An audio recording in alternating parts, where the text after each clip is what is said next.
zabanama namni wali ganu bifa gochuudhuma malediniin keenya amantiin islaama baradu fa dabra yoomi yuhammayuma qawli rabbil ala qur'aanan qarooma barum saytile kannu jennu amma nisamamne male innis durgenyuma seene fagenyuma dibne jaalala arganne ergama jaala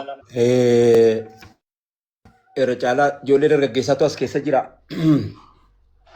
Ijoollee ariituudha qabdu bakkattuu baatu. Sa'aatiin ta'aa banu. Namni amma sa'aatii kana keessatti fiiganne bor nama tasbiidii bara. Akkiniyyaa hundis hin dhiifamu hundis hin gaariidha. እየተናገርን ያለ ነው ምን እንደሆነ ታውቃለህ? ሙባረክ አፋን አማርኛን ቲናሳ ኢረጫላ አፋን ማሊፍ ijoollee magaalaa keessatti dhalattee guddatte kan namni afaan Amaariffaa beeku moo kan kee dhaga'u gaafani. Akkana ta'ee indii biyoon nooroo tokko waan itti nagaafachuu deemtu dura bu'eenoof gaafadha. Amaariኛውን ለምን ተውከው የምለው ጥያቄ ይቀርብልኛል። ሰራለሁ ኢንሻአላህ ሰራለሁ። በቅርብ ጊዜ ሰራለሁ። ቤዝን ላይ ይሄን ጥያቄ ቶሎ ብዬ ለመልስ ብዬ ነው ከምትጠይቀኝ ጥያቄ ብዬ እኮ ነው አውቃለሁ ይገባኛል። እና አማና ነው እኮ ይኸውልህ ድምፅ አማና ነው። ኢስማዩ ሞርቢ ዋሰዲ አፍሩነ ብረካ ይነብራ ቀባ አፍሩ ፋነ ብራ ቀባ jechuun isan beeku naasa isa ofii beeku inni danuu qaba tokkoffa ofii kootiif hin barreeffadha ofii kootii barreeffachuu na biraa qaba amaanaadha hin galaa beeki aqliin kun meemoriin sammuu namaa kun utuu inni keessaa fudhate bara wanni itti waa yaadan hin jiru ሲም ጋርድ ያልገባበት ቀፎ ነው የሚሆነው jechuudha. Kanaaf ofii kootii barreessachuu naa kenne tokko lammaffaa sagalee ofii kootiif hin jedhan sadaffaa ajandaa ofii kootiif ajandaan hawaasa biraa hawaasa taa'ee hawaasa kee dhaggeeffadhe jechuun hawaasa keessan deema. Yeroo waa tokko hojjedhu biyya keessa deemeetan kitaabaanaaf kitaaba isa barreeffamaan dubbisamu caalaa hawaasan dubbisa. Hawaasni kun ana biratti kitaaba dubbifamee hin dhumne. ተነቦ የማያልቅ ነው ለኔ ማለት ነው። ማህበረሰቡ የሰው ልጅ በአጠቃላይ አንድ ሰው ኦፊሳቲ ፖይል ሚናማቶ ክቺ መታንሳቱ ኪታብ ነው። ገጹ ግን ቀኑ እለቱ ከጧት ጀምሮ እስከ 24 ሰዓት ያንድ ገጹ ነው። ምን አነበበ ምን ጻፈበት ነው። ስለዚህ ይቅራ ኪታበካ ሌላ ይመስልሃል? ኢሳሚት ይቅራ ኪታበካ አንበር ጉያራ ፔጂ ዳበር አማ ዳፈባን ከንኬ ነርሰሪ jalqabanii mana barnootaa inni jalisi barsiisan suni waan ati gaafa guddatte ofirratti barreessanu mata durees dhiqaane ajandaan ያስቀመጡልህ ወልዶ እስኪደርስ ድረስ አንተ ላይ ምንም ነገር የማይጻፈው ነገር ግን በአንተ ላይ የተጻፈ ነገር አለ። ምንድነው? እናት አባቴ በከጀሪቲ ሲጉዲስ የፊ አከጀሪቲ ሲጉዲስ የፊ ዋንጀር ይመታከ ከሰካ አይሰነቱ ሰነይ አቲ ገነቡዴ መተ ዱሬ ሙባረክ ጀዱ ጀለቲ ኪታበ ሰነረት በሬፈታ ጉያን ከኛ አዳ ፔጂዳ ገርቶ ኮን እንዱቢፈማ agartu kotti barreeffama waan abbaaniif haati waraqata duwwaa kana irratti barreessanii mucaan egeree gabbisa yabbisa guddisa hurdisa biyyaan ga'a እሱን ነው። ስለዚህ እኔ ደግሞ የኔ በድምጽ ማለት የኔ ድርሻ ይሄ ብቻ ላይሆን ይችላል። ነገር ግን የተቻለን ያህል ወልጉ ተነምኒ ዳዕዋን ወሳሳዳ ጀሪ ካለን ለቤዱበቴ ነማንጋ ሲላ ዳዕዋን በር ዱበቹዩን በርባቡ በር አቱምቲ ኦፊ ከቲ ታቴ ናኖፍ ማሳቲ ፎዩ በር ጅሬኝ መትን ጅራቴ ህይወትን ከሮር ልኮ ይበቃል። ምንም አያስፈልገንም እኮ ዳዋ አያስፈልገንም። ዳዋ እኮ ያስፈልገ የሚኖር ሰው ስለጠፋ ነው። የምናገረውን የሚኖር ሰው ባለመገኘቱ ነው እኮ ዳዋ ያስፈልገው እንጂ የምንናገረውን ከኖር ይበቃል።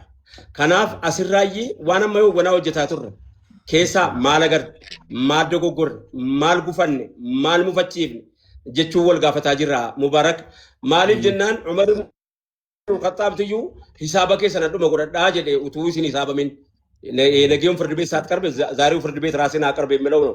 ማህበረሰቡ የምናገረው ነገር ታዳምጣለ አኒ ሙላሃባተ ኮሚስ ለምፍራ ዋም በርባሪና እንጀዳ በሚቲ ነምኒ አመከነ ሙቁረመን ቀቧል ኢሳው ቤካ ዋጅዱስ አመከነ ራን ደጋሙ ማሊፍ ጅናን ቤካ የሮዋን አንጀዱ ፉልዱረን ጅራብና ዲተ ጀደን ፍራ ነምኒ ሞነመ ፉልዱረ ጅሩ ዲተ ማለው ዱዱበት ዲቱን እንደው አሃ አም ፉልዱረ ሳቡ ዳና ዲተ ስለዚህ Tidagamuana tokko lammaffammo sababana dhiituutiif diqqoo itti gaafatamu jedhee fayyilapee baadha malee ana dhiituudha jaan qaba kanaaf mulaahabaatan fudhadhe irra caalaa koomee maaliif jette risaalaan sun eessa dhaqaa jira isa sana barbaada mubaarak yaayyaa'uun tanaaga.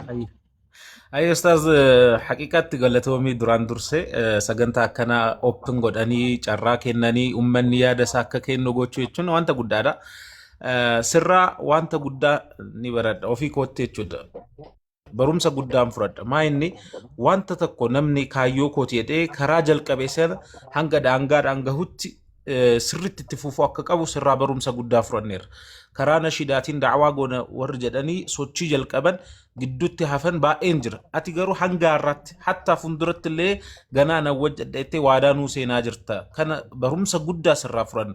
Namni ta'e waa tokko yoo jalqaba irraa kaasee hanga umriinsa du'utti wanta irraa ka'e sana galmaan gahu akka qabu barumsa guddaa haqiiqaa akka dhuunfaatti akka dargaggoo tokkotti barumsa guddaadha. Inshaallah nutis karuma jalqabne irratti hanga xumuraatti inshaallah itti fufnee deemna. Kana barumsa guddaadha. Irra caalaa open ati asit mumkin tiktok kanaan laayivii bananii komiifs ta'uu yaadas uummata irraa fudhachuun jalqaba miti. Ansi wajjin sagantaa adda addaa waliin deemnee argeera. Bakka hundatti you are open yeroo hunda banaadha. Karaan kee yaadas komis yoo ta'u alhamdulillah deebis immoo hin dhabdu wanta gaafatamtee hundatti deebii qabda. Deebii haasawaatiinis dargaggoof karaa dargaggommaatiin mashaayikhoota wajjinis karuma isaan irra jiran umrii isaaniitiin kan madaalu deebii gaggaarii deddeebisuudhaan kan sin beeknu. Kanaaf nashiidoota kee haqiiqatti yoo sirriitti dhaggeeffanne jalqaba kaaseettii tokkoffaarraa kaasee hanga har'aatti warra jiran hunduu khutbaa juma'aa ta'uu qabanidha. Hunduu jechuun khutbaa jechuun haala hawaasni keenya keessa jiru sana kan ibsudha. Maalirra jira, maal hanqateera, bakka kamitti qaawwaan jira jedhee ajandaa godhee ajandaa sana ummatatti dabarsu wanta guddaan jechuudha. Akka carraa ta'ee alhamdulillah kaasetta kee lammiif jedhu sana promootara ta'een si wajjin dalageera akka korees ta'een hojjedheera.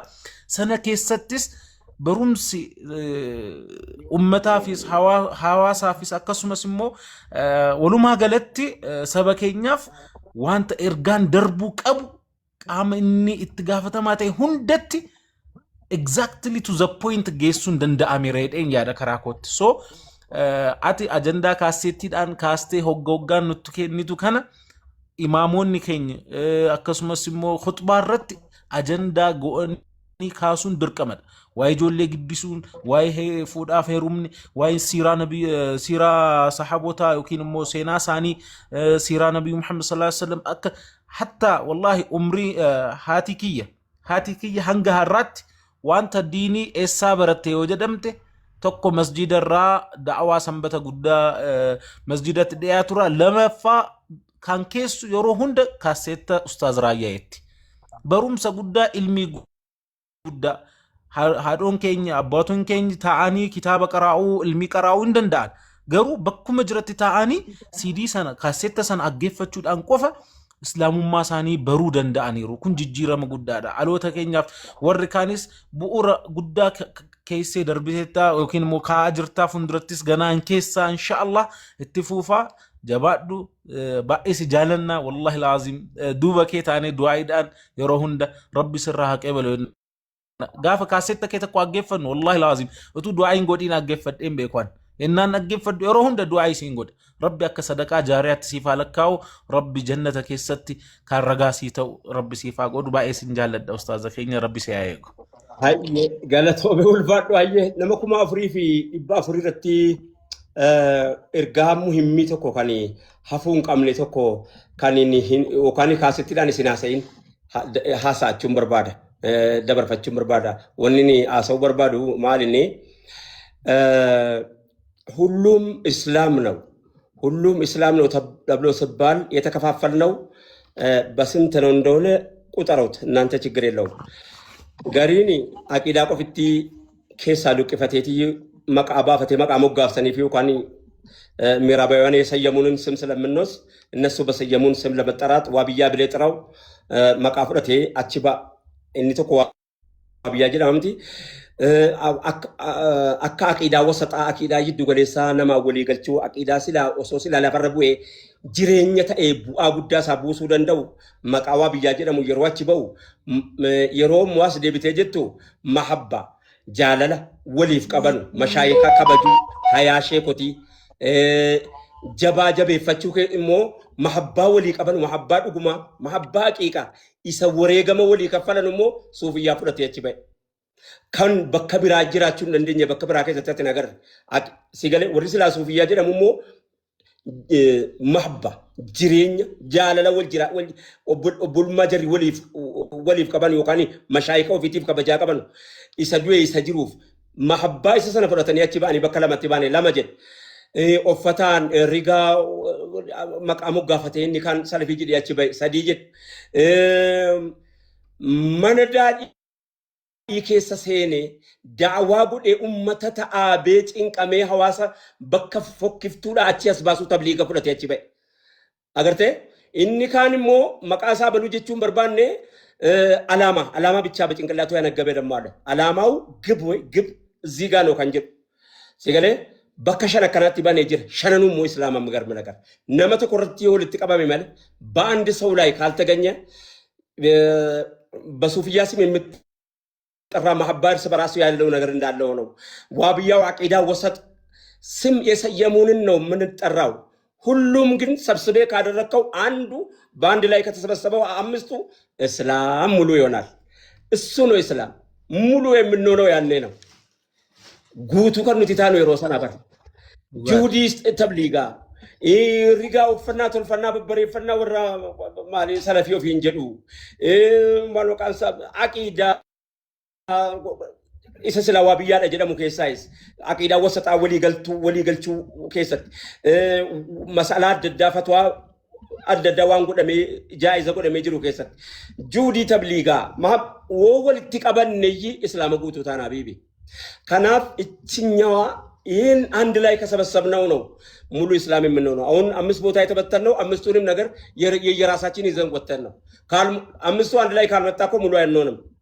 አባው ከሌለ እኹዋ ከሌለ ጅሁዱ ከሌለ አቂዳው ከተስተካከለ ከአላህ በእኛና በአላህ መካከል ያለው ነገር ለሌሎች እንደገና ደግሞ ምን አለ መሰለ እኔን የምከተለውን አይነት የማይከተሉ ሰዎች በጉሪጥ አይን የምንተያይ ሰዎች ነን ዛሬ ላይ ከንጂ ውስብስብ ጊዜ ውስጥ ነን የምንገኘው ማለት ነው። ስለዚህ ይሄን ትውልድ ካልተሰራበት ሌላ ፍርሳ እናገኝ ባይነኝ። አመሰግናለሁ። ሹክራን እንኩን ሞየኙኒ ሙሐበተሙ አልሙሂም አክመል ዋንጅቲ በርባደ ጀዲሜ wallahi baay'ee sin jaallanna sinii waliin jirraan siniin jedha. Ergaa biraa dhaammachuun hin danda'a. Jechuun waan kanaan wal qabatee. Kalas waan kanaan wal qabatee miti rakkoon qabu dhiisaa ishee. Ayyee tole ayyee eenyu Mubaarak seeni Mubaarak. السلام عليكم ورحمة الله وبركاته. السلام ورحمة الله وبركاته. أستاذنا كيف كم نجاح؟ مبارك مبري